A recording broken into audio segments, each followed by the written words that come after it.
चैत्र प्रतिपदा या दिवसाला महाराष्ट्रात गुढीपाडवा म्हणतात. वर्षातील 4 मुहूर्तांपैकी हा एक मुहूर्त आहे. चैत्र हा हिंदूंच्या कालगणनेनुसार वर्षातला पहिला महिना. गुढीपाडवा हा 2 अक्षरांनी बनलेला शब्द आहे. गुढी म्हणजे स्वातंत्र्याची ध्वजा व पाडवा म्हणजे विजयध्वज.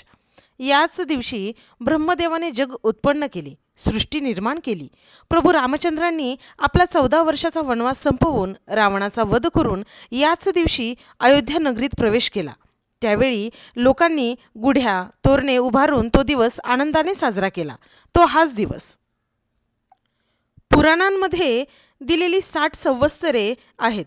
त्यापैकी प्रत्येकाचा वर्षारंभ याच दिवशी केला जातो. शालिवाहन राजाने शकाचा पराभव केला, त्यामुळे हा दिन विजय दिन म्हणून ओळखला जातो. शालिवाहन राजाच्या विजय दिनापासून नवीन कालगणना सुरू झाली. त्याला शालिवाहन शक म्हणतात. गुढी म्हणजे शालिवाहन राजाचा विजयध्वज आहे. प्राचीन काळी चेदी देशात वसु नावाचा राजा राज्य करीत होता. धर्मपालन करणारा राजा तपश्चर्या करीत असताना त्याला देवाकडून वेळूची काठी मिळाली. राजाने त्या काठीला शृंगारून भक्तिभावाने तिची पूजा करून ती आपल्या राजभवनासमोर उभी केली. तेव्हापासून गुढी उभारण्याची प्रथा सुरू आहे. गुढी आपल्याला काय सांगते तर नवीन वर्ष सुरू झाले. नवीन विचार करा, संकल्प करा. सद्विचार सदाचार यांची झेप आकाशाला गवसणी घालू द्या. मी जशी उंच आहे, निळ्या निळ्या आकाशाशी नाते सांगते आहे, तशी तुमची प्रगती होऊ द्या. सेवेत सातत्य असू द्या. या दिवशी सूर्योदयापूर्वी अभ्यंगस्नान करून कडुलिंबाचा कोवळा पाला फुले स्वच्छ धुवून गुढीला टोकाला सोवळे किंवा कोरे वस्त्र कडुलिंबाच्या पाल्यासहित बांधावे. त्यावर एक तांब्याचा कलश पालथा ठेवावा. याला साखरेचे कंकण हार घालावे.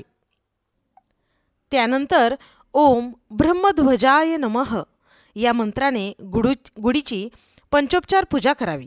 पूजा झाल्यावर गुढी घराबाहेर उंच ठिकाणी उभारावी. या दिवशी दारावर आंब्याच्या पानांचे तोरण लावावे. या दिवशी पुरणपोळीचा नैवेद्य दाखवावा. गुढी सायंकाळी 4 वाजेच्या आत केव्हाही उतरवावी. गावात श्रीरामाचे मंदिर असल्यास साखरेची माळ रामाला अर्पण करावी. गुढी उतरवण्यापूर्वी हळद कुंकू अक्षदा वाहून पूजा करावी.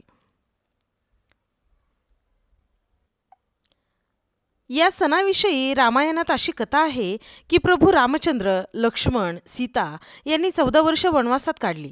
यावेळी भरत अयोध्येचे राज्य चालवित होता. तो श्री रामचंद्राच्या येण्याचीच वाट पाहत होता. 14 वर्ष पूर्ण झाली. उद्या सकाळी ठरल्याप्रमाणे जर प्रभू श्री रामचंद्र आले नाहीत तर आपण स्वतःला जाळून घ्यायचे असे त्यांनी ठरवले. तशी तयारी पण केली व मनोमन राम, सीतामाई व लक्ष्मण यांचे स्मरण केले आणि ते तसेच चितेकडे निघाले. एवढ्यात नवल घडले. महाबली वीर हनुमान पुढे आले. भरतास वंदन करून त्याने श्रीराम येत असल्याची सूचना दिली. भरताला खूप आनंद झाला. त्याने शत्रुघ्नाला सांगितले की संपूर्ण अयोध्या नगरी सजवा. श्रीरामांच्या स्वागताची तयारी करा. सर्वत्र आनंदी आनंद झाला. नंदी ग्रामापासून अयोध्येपर्यंत लोकांनी सुगंधी पाण्याचा सडा टाकला. शंख, शिंगे, झांजा यांच्या आवाजाने सारे आकाश दुमदुमू लागले. श्रीरामांचे पुष्पक विमान खाली उतरले. श्रीरामांच्या दर्शनासाठी सर्वांच्या डोळ्यात प्राण साठले होते. श्रीरामांच्या जयनादाने संपूर्ण अयोध्या नगरी दणाणून गेली. भरत श्रीरामांच्या पादुका डोक्यावर घेऊन पुढे आला. भावाभावांची भेट झाली. ते दृश्य पाहून अयोध्यावासियांच्या डोळ्यात आनंदाश्रूंचा पूर लोटला. रामाने उचलोनी ते समयी भरत दृढ धरिला हृदयी, तो देखावा काय वर्णावा. लोकांनी घरोघरी मोठ्या आनंदाने तोरणे बांधली, गुढ्या उभ्या केल्या व आपला आनंद व्यक्त केला. तोच हा दिवस म्हणजे गुढीपाडवा. तेव्हापासून ही परंपरा सुरू झाली.